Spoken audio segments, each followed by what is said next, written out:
We are going to study Bhagavad Gita, second chapter. So we are in the place where Sri Krishna, Lord Sri Krishna, had already talked about knowledge as well as karma.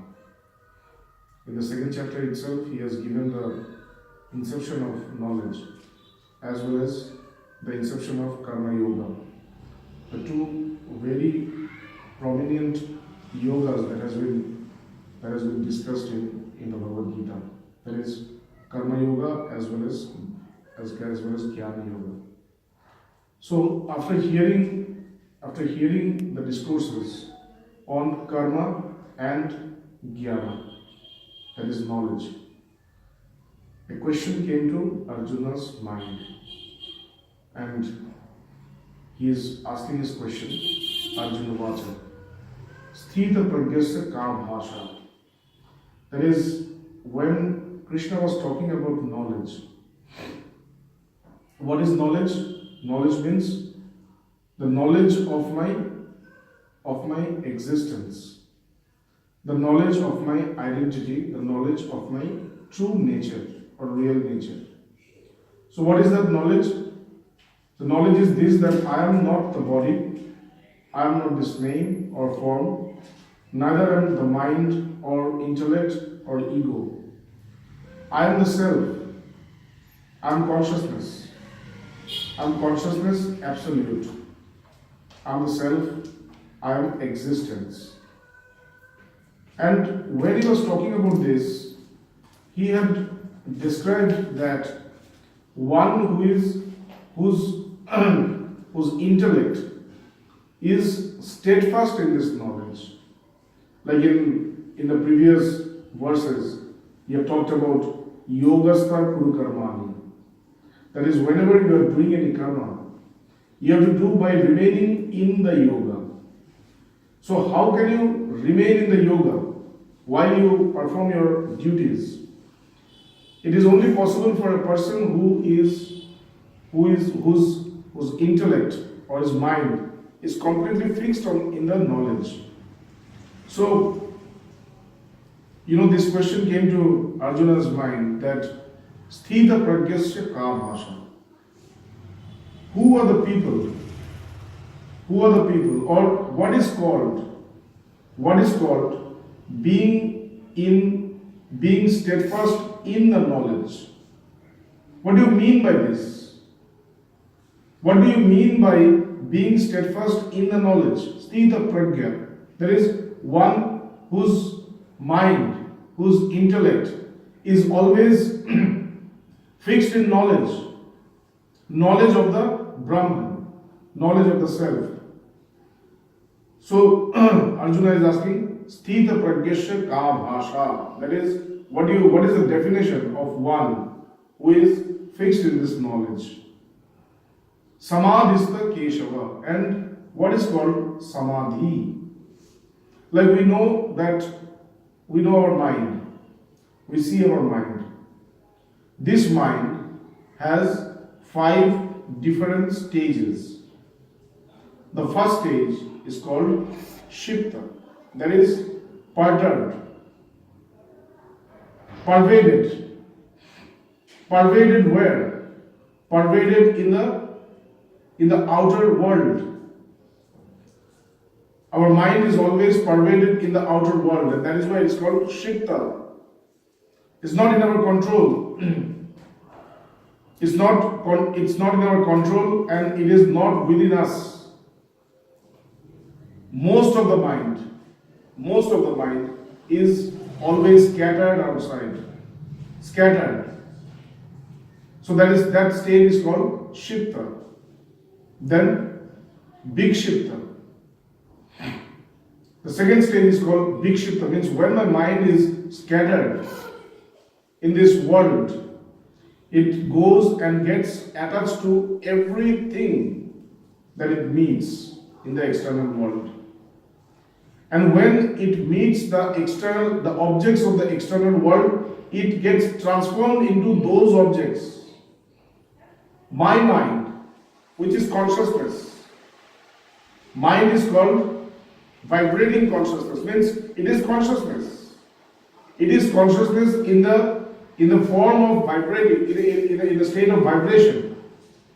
But that state of that consciousness, when it goes and gets attached to the objects of the external world, it becomes like them. It gets transformed into those objects, and it starts to behave like that.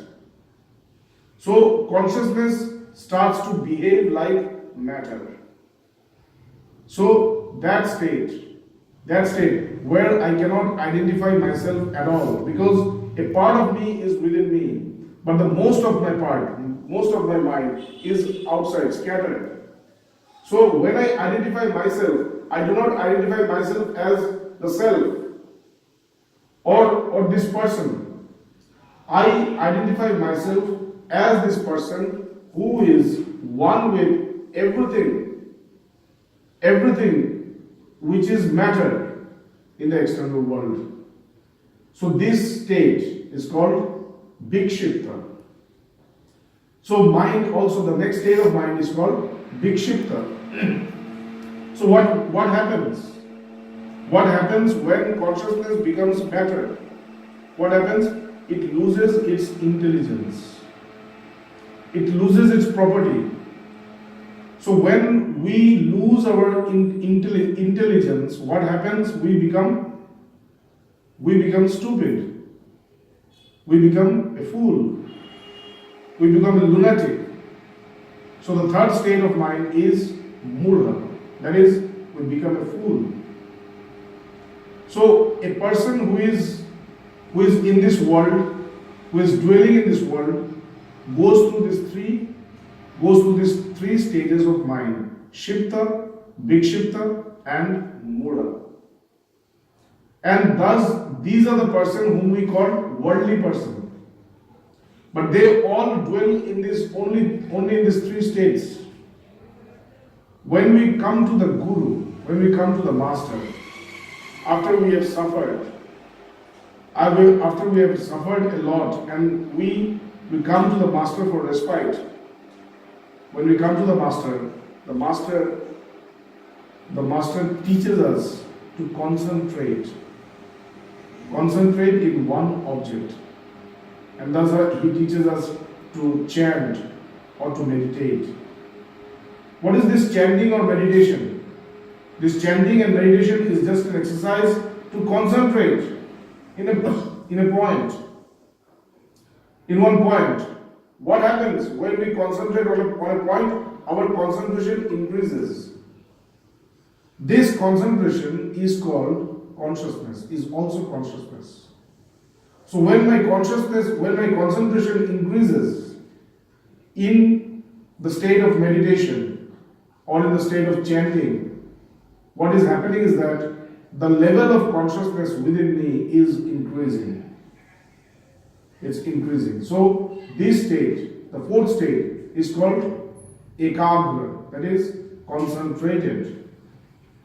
It is not that I will only be scattered in this world. It is not that I will act as a fool in this world. There is hope. There is redemption. I can also come back to my original state of consciousness. How? By concentration. When I start concentrating, then I gradually move towards my core existence. So that is called ekagra, that is concentrated. And what happens when I concentrate? I reach the state of samadhi. Samadhi means total solution or absolute solution to all problems. Whatever problem we face in this world, whatever problems we have with us, whatever problem we have in our family, all these problems comes to nil only when we reach the state of samadhi. So samadhi means solution, absolute solution or supreme solution. So here Arjuna is asking, what is called samadhi? Sthita Pragyasya Ka Bhasha, Samadhista Keshava, O Keshava, O Lord Krishna, tell me, what is called being steadfast in the knowledge? And what is called Samadhi? Sthitadi Kim Prabhashe. How does a wise man whose intellect is fixed in consciousness talk? How does he talk? How does a wise man whose intellect, whose mind is always fixed in that consciousness, how does he talk? Sthitadi Kim Prabhashe. Kimasi. How does he live? How does he live his life? And Brajeda Kim. How does he move around? So this is the question of Arjuna. He wants to know what is the state of complete steadfast with the knowledge. What is called Samadhi? And how does this person whose mind, whose intellect is fixed in consciousness, how does he talk? How does he live? And how does he move around? He wanted to know. So now Lord Krishna is answering him. Shri Bhagavan Vacha. Prajahati yada kaman sarvan partham manugatam atmannivatmana tushta sthita pragyastadocchate. He's talking about a state. He's talking about the character, the nature. What happens? What happens to a person who is fixed, whose mind, whose intellect is fixed in this consciousness? What happens to him? He says, Prajahati yada kaman sarvan partha manogatam. All the desires that we have, they are produced by mind. They are not produced in the external world. When my mind travels to the external world and gets attached to something, some object in the external world, it develops attachment to that object, and after this attachment, the one that is created is called a desire. So the desire is not produced in the external world, the desire is produced within the mind. So these desires are normal for everybody. It is normal for an unenlightened person. It is also normal for an enlightened person. Both will have desires because both of them has mind till they leave. And both will have the same kind of desire. But what is the difference between an enlightened and an unenlightened person? An enlightened person can discriminate what is true and what is false, what is good and what is bad, what is real and what is unreal. An unenlightened soul or an unenlightened person cannot discriminate. For him, everything is desired, and for him, desires are the only truth, and he runs after those desires. But for an enlightened soul, he knows that these desires will lead him towards darkness, towards bondage, towards sufferings. And that is why he can discriminate. And when he discriminates from the real to the unreal, when he can discriminate, that is the time when he can choose the real and deny the unreal. We cannot choose the real or the unreal because we don't have that kind of knowledge. But a person who is enlightened, the person who is enlightened can choose the real because he knows how to discriminate. And that is why in the path of knowledge or Jnana Yoga, the first thing that the Guru teaches you is to discriminate between the real and the unreal, the truth and the false. What is truth and what is false? He will always teach you that the truth is always existing in three states, in three times. In all the time, in the past, in the present, and in the future. The one that will exist is called true. If you see, nothing in this world exists all the time. Now, there is something which is existing now, which will not exist in the future.